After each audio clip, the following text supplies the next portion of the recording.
శివార్త మీ వార్త అన్నమయ్య జిల్లా కేంద్రం మదనపల్లి గ్రామీణ మండలం నిమ్మనపల్లి మదనపల్లి మండలాల సరిహద్దు గ్రామమైన బొంతవారిపల్లిలో శ్రీ వీరభద్రస్వామి కోలాట బృందంగా ఏర్పడి గురువు బొంత చిన్నప్పనాయన వద్ద శిక్షణ పొందారు.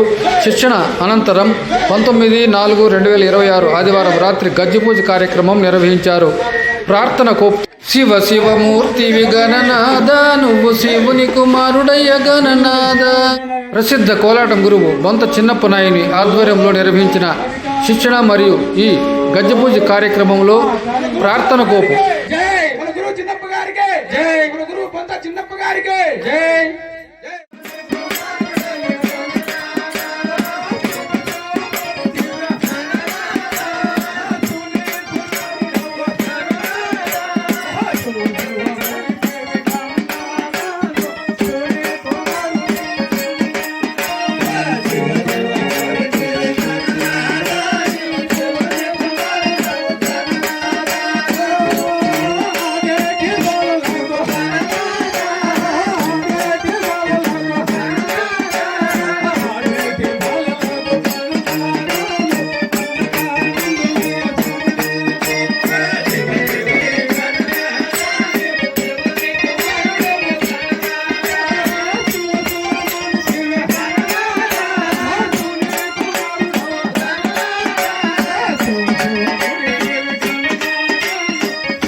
ప్రార్థన కోపు పాట గానం గురువు బొంత చిన్నప్పనాయుడు బృందం కీబోర్డు సిటిఎం సుధాకర డప్పు రెడ్డెప్ప.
నైపుణ్యంతో కూడిన జానపద భారత భాగవత రామాయణ ఇతిహాస గాథలతో కూడిన కోలాటం శిక్షణ మరియు ప్రోగ్రాంల కోసం సంప్రదించండి. ప్రసిద్ధ కోలాటం గురువు బొంత చిన్నప్పనాయుడు. ఫోన్ నంబర్ స్క్రీన్పై.